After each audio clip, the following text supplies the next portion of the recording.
Bueno, chicas, es el momento de spoilear cosas. Por favor. Películas. Por favor. Una en particular. Por favor. Y te voy a decir una cosa. ¿Qué? ¡Viven! ¡Woo! Sí, están con vida.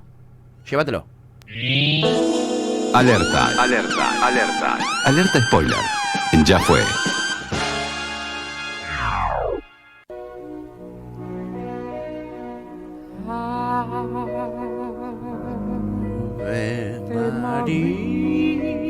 Qué grande la negra Sosa, 11:48 de la mañana. Ay, mirá, estás en una montaña. Viven, chicos, viven. Ese es el grito que titula esta película, que se basa en una historia de la vida real. Ponémelos en una montaña. Estás viendo en twitch.tv/Cítrica Radio el póster de la peli y también estás viendo el avión hecho percha allí en los Andes. Sí, pero te quiero ver en la montaña, te quiero ver en los Andes. ¿Me querés ver en los Andes? Claro.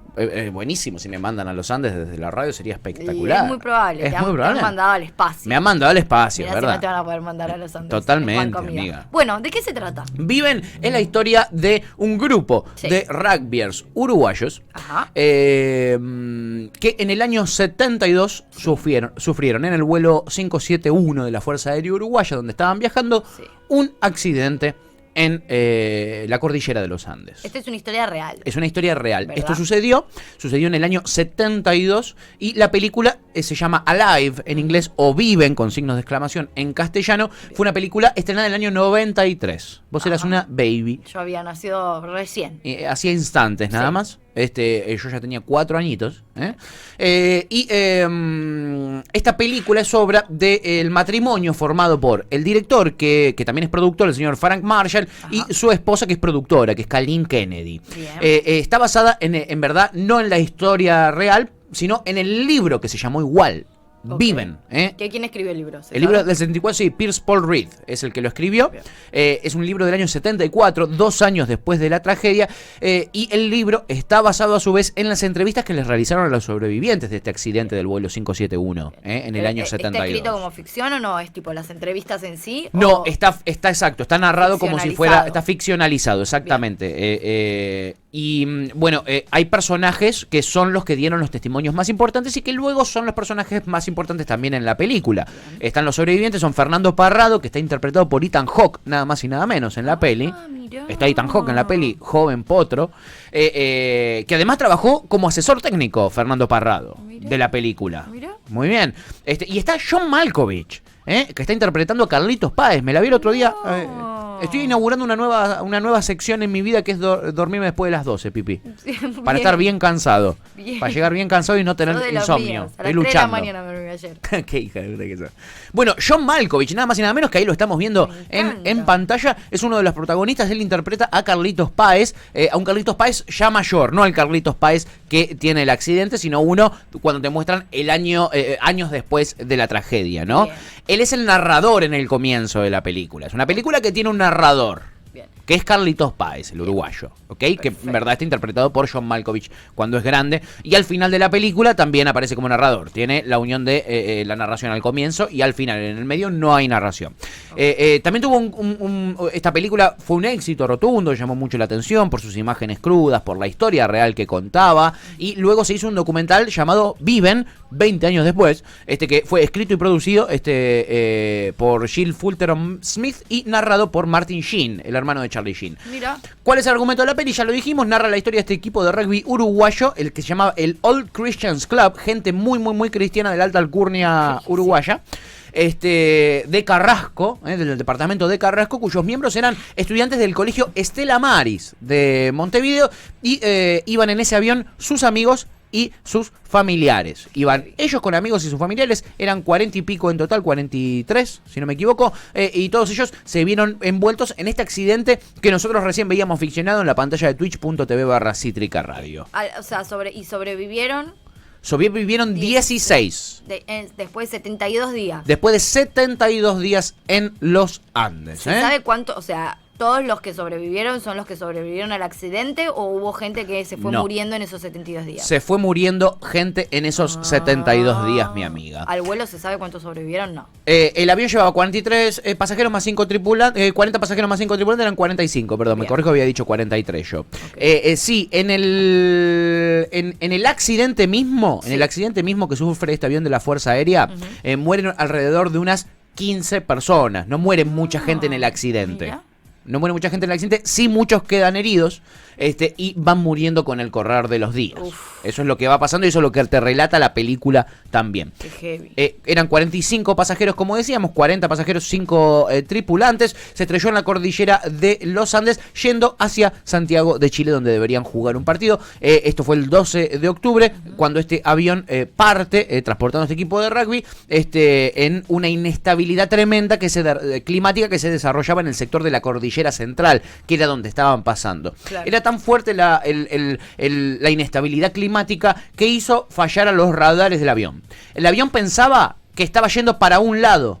¿Se entiende? Pensaba que estaba yendo para la derecha, pero en verdad estaba yendo para la izquierda. Le empezaron a fallar los radares. Eso es lo que pasó. Y pensaba el avión que estaba en una altura que finalmente no estaba. Marcaba el radar del avión que estaban, ponele, a 4.000 metros y no estaban a 4.000 metros. Estaban a 2.000 y con niebla. En La una, cordillera donde hay montaña. donde hay unas remontañas. Perdón, ¿a dónde se dirigían? A Santiago de Chile, a jugar un partido de rugby. O sea, ¿estaban preparados para caerse en el medio de una montaña llena de nieve? Ni en pedo, O amiga. sea, no tenían el frío, digamos. O sea, la ropa necesaria para. Era invierno, entonces la ropa era en unas camperitas, porque en Santiago de Chile hace el mismo frío que hace acá en... Pero no iban a ir a esquiar, o sea, no es que No. tenían ropa de esquí. No estaban preparados, ni mucho menos. Bien, ni ropa mucho de nieve, menos. quiero decir. Para nada, Ok. amiga, para nada. En una, están ahí volando sobre los Andes, pensando que estaban en un lado que no estaban, en una altura que pensaban que estaban, pero no estaban. Y de repente se disipa la niebla y se encuentran con que estaban bordeando la cordillera. Hace una muy buena maniobra el piloto, destacada por los peritos y por lo que después mostró la caja negra, etcétera, del avión. Bien. Una muy buena maniobra pasando entre dos montañas Sí. para no chocar de frente y que mueran todos. Pero cuando esquiva esa montaña, la cola del avión choca contra el piso, choca contra la cordillera, y ese es el momento que está relatado en la película, donde ellos van, todo esto joda al principio de la peli, toda alegría, ellos en el avión, rompiendo las bolas, y de repente, plum, pasa esto, se cae la cola del avión, Sí. y el avión también choca y pierde las alas, y va derecho contra el sopi, y termina clavándose en la nieve.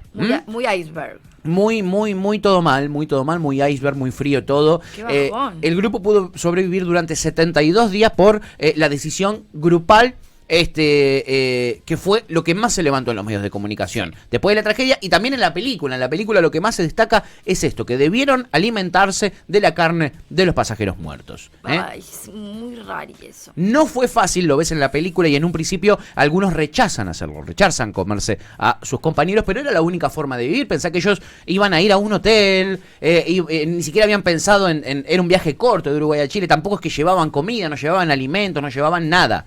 Y encima la parte de atrás del avión, que es donde está el equipaje y todo ¿Puedo eso, se hacer rompe. una película morbosa? Una pregunta morbosa. Sí, una película también, ¿Puedo hacer si una querés. película morbosa? Sí, Re. mía. ¿Puedo hacer una pregunta morbosa? Sí. ¿Se sabe cuántos días cuántos días tardaron en empezar a comerse entre ellos?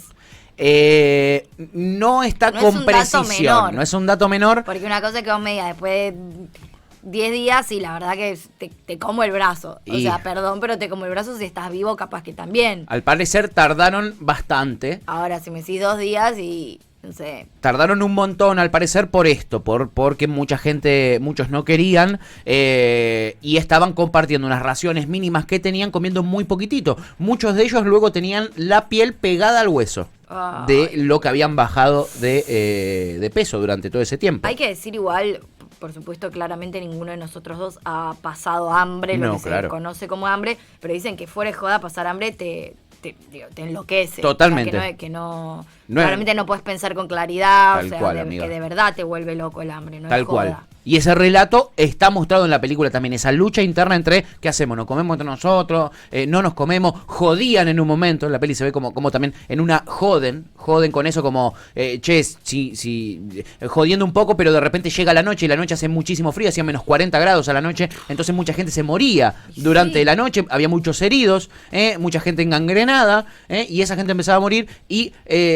en la película toman la decisión a partir de que uno de ellos dice, che, chicos, me queda poco, seguramente no pase de esta noche, cómanme por favor. Cómanme porque si no van a morir ustedes también. Recordemos, personas heridas que encima no podían comer para tener nutrientes, para recuperarse un poquito mejor, iban cayendo. Y para ir moviéndose, porque tampoco se podían quedar ahí hasta que... No, claro. Algo, si querían vivir, tenían que tratar de llegar a algún lado. En los primeros 3 días ellos ven pasar varios aviones. Claro. Y pensaban que era inminente que los rescaten porque habían visto aviones. Pensaban que era inminente, que los iban a rescatar. Ahora, todo esto, ¿qué pasaba con el rescate? No había gente que sabía que el avión se había...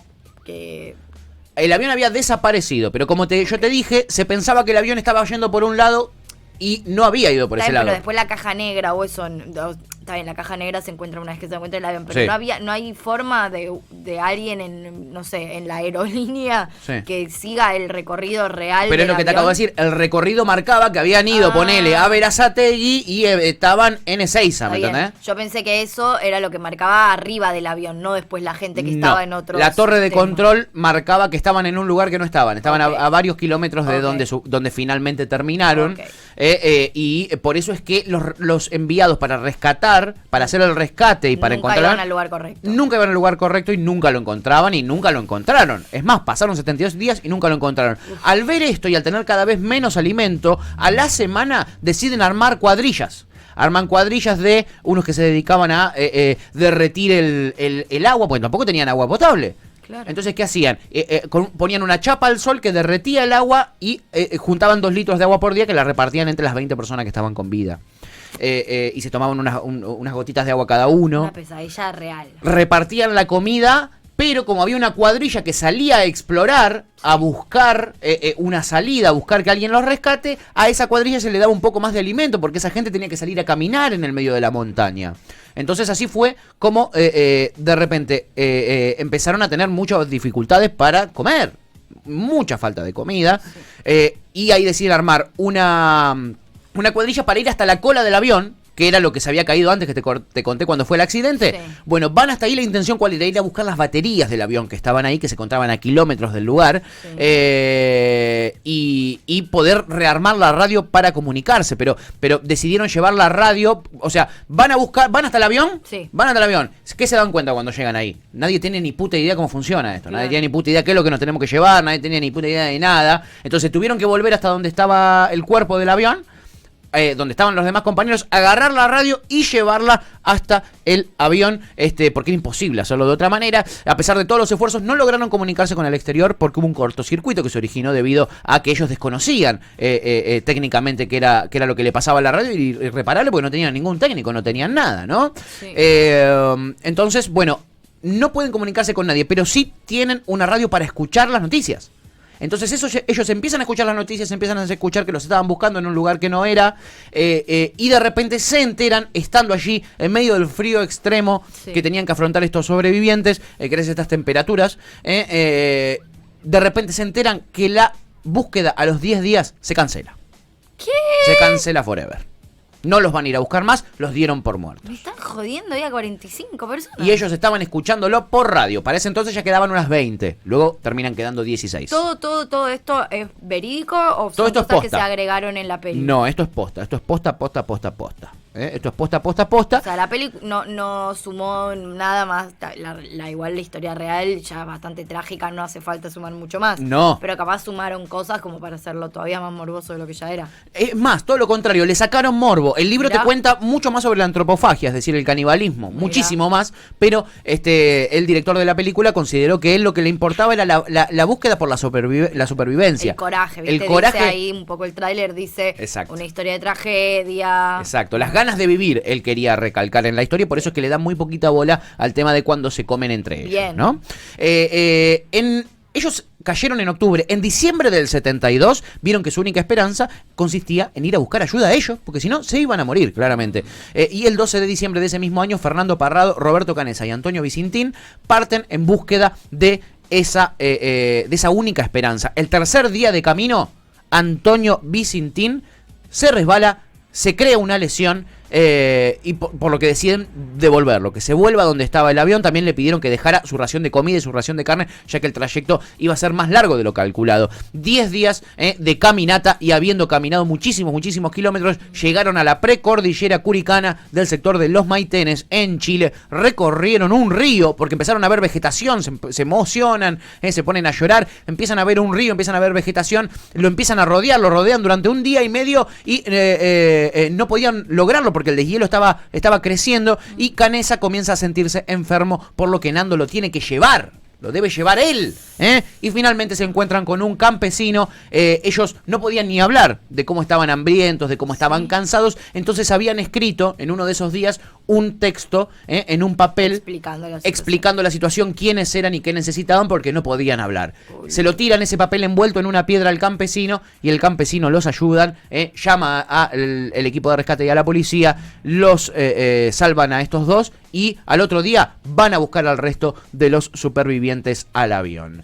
Ganas de vivir real. Ganas de vivir real. Ganas de vivir real. Tremendo. Esa es la película, después está el libro y después está la historia real. Muchos de los participantes de esta tragedia, de los que estuvieron involucrados, los supervivientes, no están de acuerdo con la película, no les gustó. Eso te iba a preguntar, no eso les quería gustó, saber. No les gustó un carajo a la mayoría de ellos la película. Algunos participaron, otros se quisieron quedar afuera, y muchos fueron muy estigmatizados después de esto, porque como nosotros los vemos, viste, se los trata de héroes, etcétera. Después de que sucediera el accidente, en los medios de comunicación lo único que les importaba era saber si se habían comido entre ellos y de qué manera se habían comido entre ellos. Sí, qué horror. Al parecer el canibalismo había sido muy zarpado durante muchos días, y todos los cuerpos que estaban cerca del avión estaban irreconocibles. Entonces decidieron no repatriarlos porque no se podían reconocer, y los prendieron fuego allí en la cordillera los rescatistas con los restos del avión, porque era una imagen muy impresionante los cuerpos desarmados de esta gente para comérselos. Sí, no, y el trauma también, ¿no? Y el Más trauma allá de tremendo. sí, Trauma tremendo. Imagino que esa gente no durmió de nuevo igual nunca más. Al poco tiempo, esta gente decide no hablar nunca más con los medios de comunicación, porque solo los buscaban para hablar de antropofagia. O sea, que no existe un documental de ellos hablando, dando testimonio, digamos. Sí, hay algún que otro documental. Se hicieron como 10 documentales, 5 películas. Se hizo de todo, pero la más conocida es esta, Alive, y el documental más conocido es 20 años después de Alive, de Viven. Ahí tenés una historia, el alerta spoiler que querías, Tuta. ¿Qué me decís? Es espectacular. Es espectacular, Me ¿o no? parece muy tremenda esta historia. O sea, si vos ves la película y no sabes que es una historia real, casi que te parece imposible creer que es una historia real. Tal cual, amiga. ¿No? Es exactamente así. Wow. Mientras vemos imágenes de todo esto en twitch.tv/Cítrica Radio. No, espectacular, amigo. Súper completo. La verdad que increíble. Cumplimos, amigas. Cumplimos con el alerta spoiler del día de hoy. Trajimos Viven, una peli que ayer también nos disparó la consigna del día, que era cosas que nos marcaron. Yo me acuerdo de la imagen de ellos cortando con una Gillette pollito, que supuestamente era carne de un humano, pollito, y se lo morfaban. Tremendo, amiga, tremendo. Nunca podría ver. Me marcó forever esa podría imagen. verla. Tremendo. 12:05. Vamos a cortar este alerta spoiler con un temuki, una tanduli, y después venimos que tenemos a Javier Alejandro Erlich, el marido más cuidante que hay, y después tenemos un notón, un notón. Yo que ustedes me recontra quedo, porque se viene la nota también con Ignacio Roger, actor protagonista de La Dosis. Vamos con un temuki, ya venimos. Pará. ¿Me dicen por acá? Me dicen por acá que tenemos una noticia de último momento. La Cuca, a ver. Ganó Scioli por amplia diferencia. Ay, hermoso. Último momento. Qué hermoso. ¿Es boca de urna esto o es oficial? Es oficial. Es oficial. Bueno, ganó Scioli por amplia diferencia. Es el presidente. Cambió el